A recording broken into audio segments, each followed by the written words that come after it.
देखो 20 दिन की बात हुई थी और 25 दिन हो चुके हैं। अब तो ये मकान आपको खाली करना ही पड़ेगा। आप ये कैसी बातें कर रहे हो? आपने मकान की पेमेंट ही नहीं दी अभी तक, हम क्यों खाली करें? देखो तुम लड़की होने का नाजायज फायदा उठा रही हो। पहले तो मकान सेल कर दिया, अब खाली करने की बारी आई तो बोल रही हो पेमेंट ही नहीं हुई। हाँ तो मैं सही तो बोल रही हूँ, आपने अभी तक पेमेंट की कहाँ है? आपने बोला था कि 10-15 दिन में आपकी पेमेंट हो जाएगी। आपने जितना टाइम मांगा था वो टाइम भी निकल गया। अब मेरे घर पे आ गए, अब तमाशा कर रहे हो, झूठ बोल रहे हो आप। अच्छा मैं ही तमाशा कर रहा हूँ? देखो ये मकान मैंने आगे सेल कर दिया है और जिसको मैंने ये मकान दिया है वो इस हफ्ते शिफ्ट होंगे। तो आपसे रिक्वेस्ट है प्लीज ये मकान खाली कर दो। देखो आप मेरी मजबूरी का गलत फायदा उठा रहे हो। अरे भैया आप अब देख रहे हो ना मेरे भाई की कितनी ज्यादा तबीयत खराब है और इसका इलाज करवाने के लिए मैंने ये मकान सेल किया था। देखो अपना ये नाटक बंद करो और ये मकान खाली करो। मैं कोई नाटक नहीं कर रही हूँ, आप हमें हमारी पेमेंट दे दो और ये घर आज जिसको देना है आके आप सेल कर सकते हो उसके बाद। देखो अब मेरे साथ ज्यादा बहस मत करो। आपको पता है डॉक्यूमेंट पूरे कंप्लीट हैं और इस पे आपके सिग्नेचर भी हैं। तो आपकी भलाई इसी में है, चुपचाप ये घर खाली कर दो वरना मैं धक्के मारकर इस घर से निकलवा दूंगा। आप चाहे कुछ भी कर लो, जब तक आप मुझे मेरी पेमेंट नहीं कर दोगे मैं तब तक ये घर खाली करके कहीं नहीं जाऊंगी। मुझे पहले से ही शक था कि तुम ये नाटक जरूर करोगे, इसलिए मैं पुलिस साथ में ही लेके आया हूँ। हवलदार साहब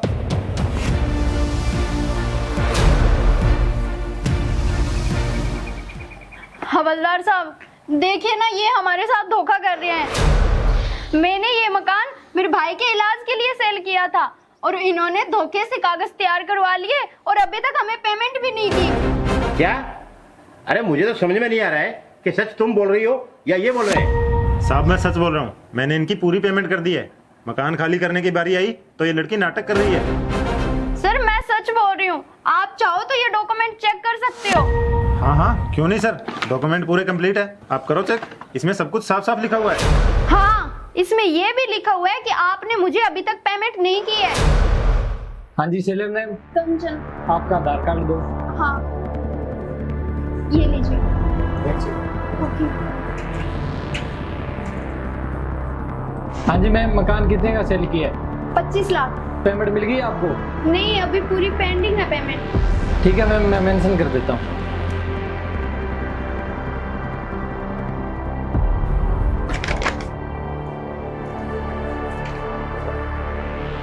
हो गया? हाँ जी होगा, साइन कर दो यहाँ पे इस पे।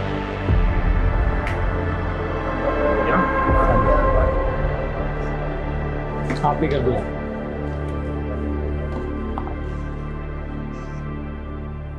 ये लीजिए। ठीक है ठीक है।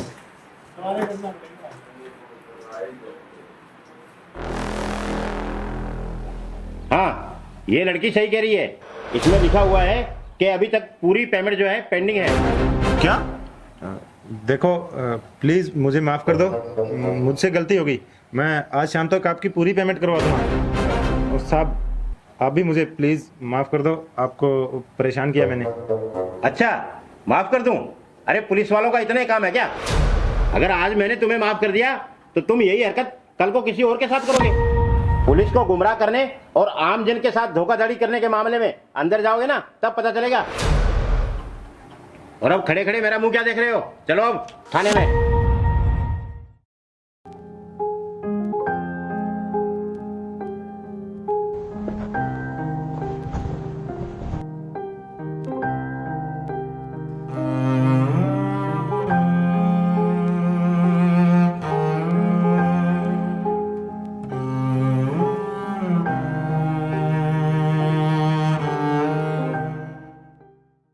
जल्दी।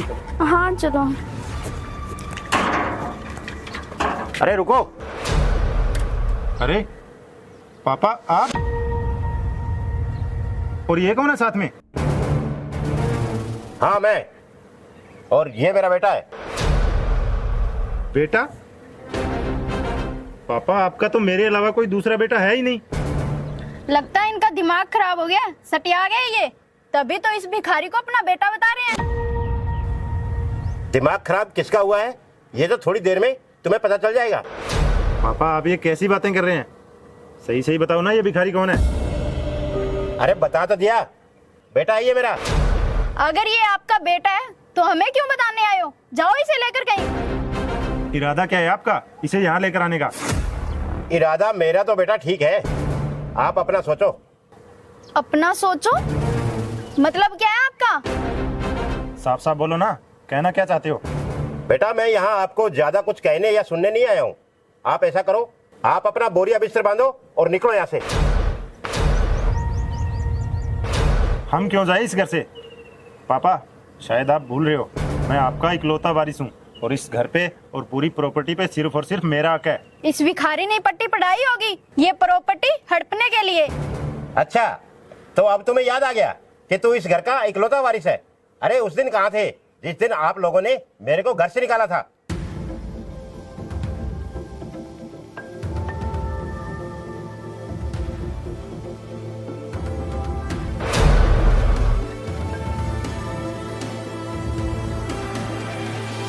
अरे अंकल जी क्या हुआ?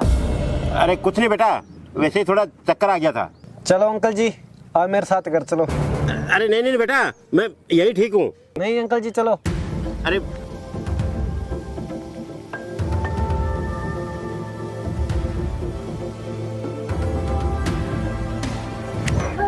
बैठो अंकल, मैं आपके लिए पानी लेके आता हूँ। हाँ ठीक है बेटा।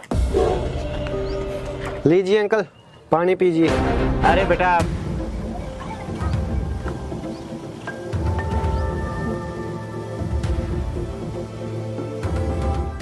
अरे बेटा, एक तो तुम हो के मेरी इतनी सेवा कर रहे हो और एक वो मेरी खुद की औलाद है, उसने मेरे को घर से निकाल दिया।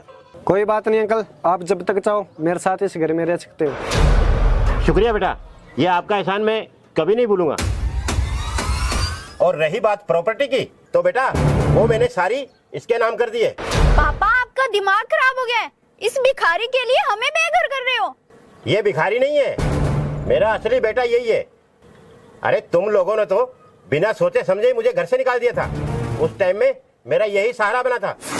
पापा हमें हमारी गलती का एहसास हो गया है, हमने आपके साथ बहुत गलत किया। पापा प्लीज हमें माफ कर दो, आगे से ऐसी गलती हम कभी नहीं करेंगे।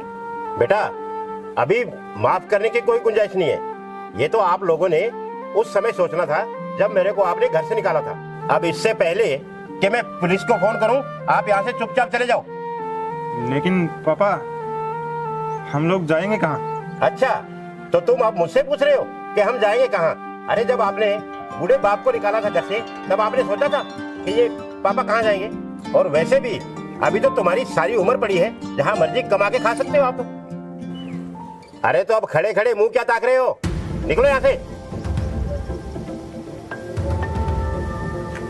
अरे अब इसे कहाँ हाथ लगा रहे हो? जाइए, ये भी मेरी प्रॉपर्टी से बना हुआ है।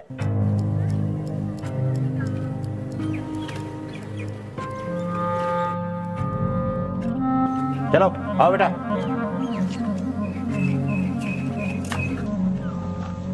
सुनो दोस्तों, पक्का तुमने खबर तो सुनी ही होगी, ऑनलाइन पैसा कमाना ही असली बात है। तो सुनो, घर बैठे कैसे मालामाल बन सकते हो यूटैग बिजनेस के साथ। हर महीने 5 लाख तक कमाओ सीधा अपने फोन से।